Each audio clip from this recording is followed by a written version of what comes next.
आपका फिर से करंट अफेयर एमसीक्यू में। तो आज हम लोग डिस्कस करेंगे कुछ इम्पोर्टेंट करंट अफेयर एमसीक्यू। तो टाइम वेस्ट किए बिना सीधा प्रश्न पर आते हैं और देखते हैं पहला प्रश्न। पहला प्रश्न हमारा दिया गया है, ब्लैक होल के संबंध में जो कथन दिए गए हैं उन पर विचार करना है। पहला कथन दिया गया है, एक तारकीय ब्लैक होल एक विशाल तारे के ढहने से उत्पन्न होता है। यानी कि जो ब्लैक होल है वो किससे उत्पन्न होता है? एक विशालकाय तारा होता है, जब वो ढह जाता है यानी टूट जाता है तो उसके कारण उत्पन्न होता है। तो बिल्कुल सही है। दूसरा है, अधिकांश आकाशगंगाओं जिनमें हमारी आकाशगंगा भी शामिल है, यानी जो बहुत सारी गैलेक्सीज हैं यूनिवर्स में, उसके संदर्भ में है कि शामिल है कि केंद्र में अत्यधिक विशाल ब्लैक होल है। यानी कि जो आकाशगंगा है, गैलेक्सी है, उसके सेंटर में क्या है? अत्यधिक विशाल ब्लैक होल है। तो ये भी सही है। आपका पहला और दूसरा प्रश्न दूसरा और पहला दोनों सही हैं। तो आपका ऑप्शन जो सी दिख रहा है कि एक और दो दोनों, वही करेक्ट आंसर है आपका। तो अगला प्रश्न हम लोग देखते हैं। अगला दिया गया है, अकीरा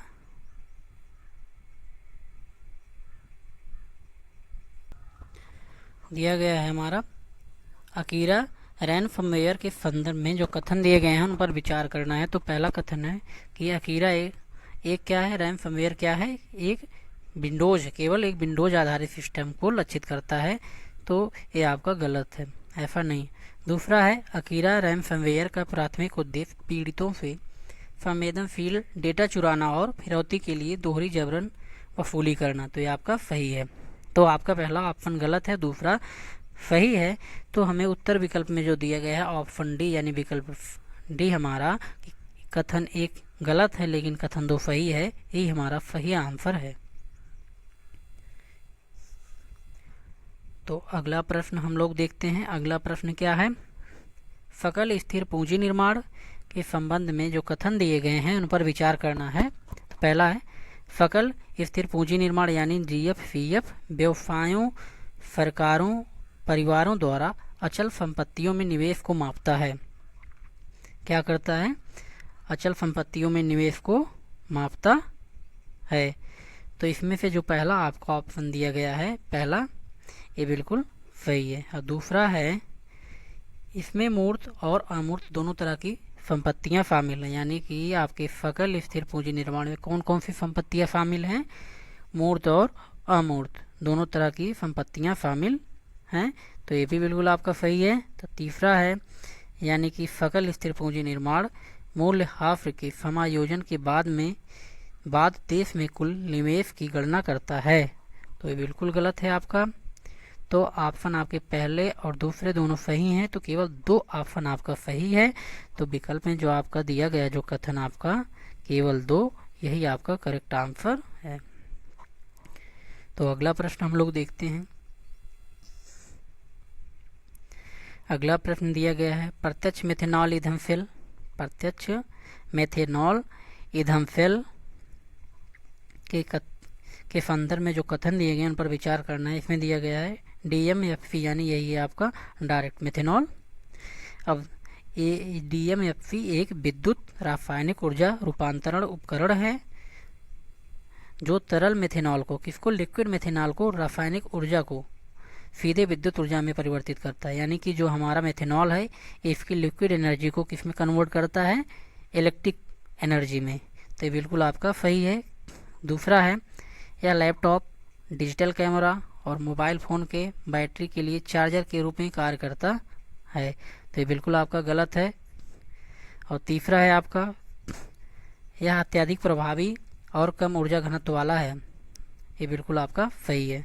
तो आपके पहले और तीसरे दो ऑप्शन आपके सही हैं। तो आपका जो उत्तर विकल्प है कि केवल दो, आपका बी मिल रहा है। तो यही आपका करेक्ट आंसर है। अगला प्रश्न है, निम्नलिखित में से कौन सा कथन पेडिक्यूलिस यानी पेडिक्यूलिस रेवेलियाना का सफेद फटीक वर्णन करता है? किसका? पेडिक्यूलिस रेविलियाना का सटीक वर्णन करता है? कौन सा कथन? तो पहला है हमारा यह एक जीवाणु रोग है। दूसरा है हमारा यह एक जीवाणु रोग नहीं है। दूसरा है हाल में ही खोजा गया एक नया वायरस है, ये भी गलत है। तीसरा है यह कनखजूरा की बिल्कुल नई प्रजाति है, ये भी गलत है आपका। और तीसरा आपका है, चलो ऑप्शन डी आपका दिया गया है, पौधों की प्रजाति हेमे पैराफाइटिक है, तो ये बिल्कुल सही है। तो आपका डी ऑप्शन बिल्कुल करेक्ट है। तो आपका डी ऑप्शन जो बनता है यही आपका सही है। तो अगला प्रश्न हम लोग देखते हैं। अगला प्रश्न क्या है?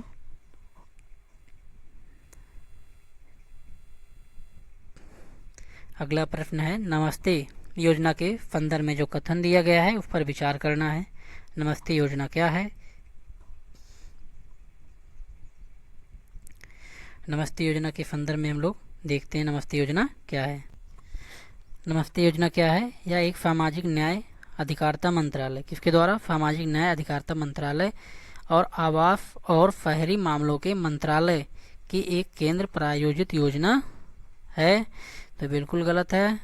और दूसरा है आपका इसका मुख्य उद्देश्य असुरक्षित फीवर और सेप्टिक टैंक सफाई प्रथाओं को खत्म करना है, तो बिल्कुल आपका सही है।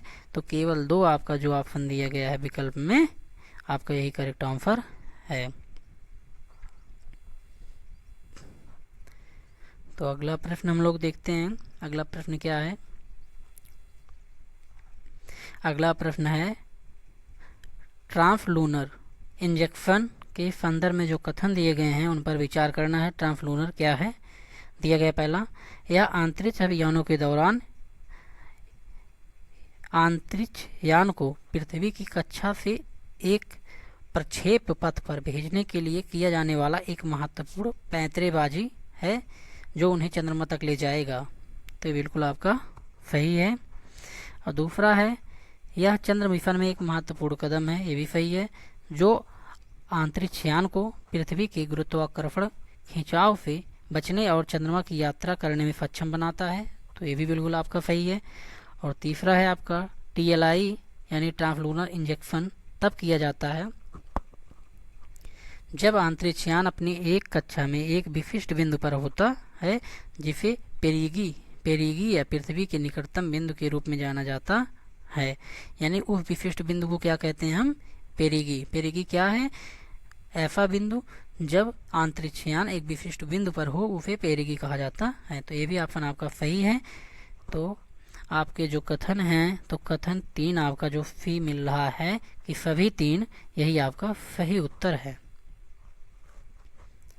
तो अगला प्रश्न हम लोग देखते हैं। अब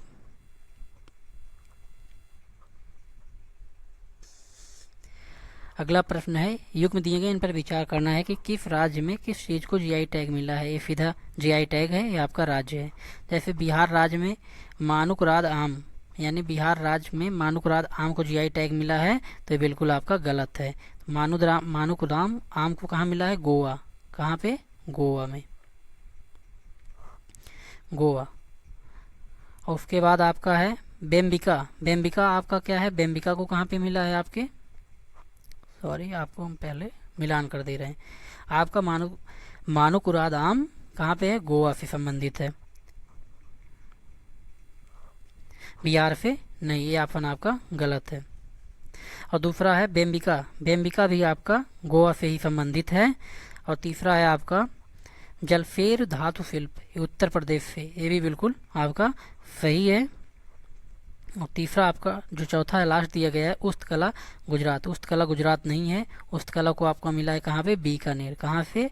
बीकानेर, बीकानेर से मिला है। उस्तकला कहाँ से है? बीकानेर, आपका गुजरात नहीं है। तो आपके कथन कौन कौन से सही हैं? केवल 2। कौन कौन से? दूसरा और तीसरा, क्योंकि मानुकुराद आम भी गोवा से संबंधित है और बेम्बिका भी गोवा से संबंधित है। तो आपके केवल 2 ऑप्शन करेक्ट हैं। तो हम देखते हैं हमारे विकल्प में केवल 2 कहाँ पे मिल रहा है। हमारा विकल्प केवल 2 बी ऑप्शन हमारा बिल्कुल करेक्ट है। तो अगला प्रश्न हम लोग देखते हैं। हाल में ही समाचार पत्रों में या समाचारों में देखा गया कीलिंग द्वीप, कौन सा कीलिंग द्वीप विश्व के किस महासागर में स्थित है? यानी अभी हाल में ही कीलिंग द्वीप देखा गया, वो कहाँ पे स्थित है? वो स्थित है हमारा, अब ऑप्शन आपका पहला अटलांटिक महासागर, दूसरा है प्रशांत महासागर, तीसरा है हिंद महासागर और चौथा आपका आर्कटिक महासागर। तो स्थित है हमारा हिंद महासागर में। कहाँ पे? हिंद महासागर। हिंद महासागर में कौन सा द्वीप स्थित है? हमारा कीलिंग द्वीप। कीलिंग द्वीप कहाँ से? हिंद महासागर से। तो ये बिल्कुल आपका करेक्ट आंसर बनता है। अगला प्रश्न है, त्रिपक्षीय राजमार्ग योजना राजमार्ग परियोजना के संदर्भ में विचार करना है। उसमें दिया गया है, यह परियोजना क्या है? यह परियोजना भारत में मणिपुर को बांग्लादेश और थाईलैंड से जोड़ने वाली 1400 किलोमीटर तक फैली हुई है। तो बिल्कुल आपका सही है। तो त्रिपक्षीय योजना राजमार्ग है, एक त्रिपक्ष यानी एक इंडिया का, दूसरा बांग्लादेश और तीसरा थाईलैंड, यानी 3 कंट्री यानी 3 देशों से होकर ये रास्ता जा रहा है। आपका ये जो सड़क है कितनी दूर तक फैली है? 1400 किलोमीटर तक। तो बिल्कुल आपका सही है। और दूसरा है आपका, यह परियोजना पहली बार 2002 में पूर्व प्रधानमंत्री अटल बिहारी वाजपेयी द्वारा प्रस्तावित की गई थी। ये बिल्कुल आपका गलत है। तो आपका ऑप्शन केवल एक सही है। तो हमारा जो विकल्प मिल रहा है केवल एक, ये हमारा सही आंसर है। तो दोस्तों आज के लिए इतना प्रश्न, और हमसे जुड़े रहिए करंट अफेयर एमसीक्यू के लिए। अगर वीडियो अच्छी लगे तो प्लीज़ चैनल को लाइक, सब्सक्राइब और शेयर जरूर करिए। प्लीज़ सपोर्ट जरूर करिए आप लोग हमें। धन्यवाद।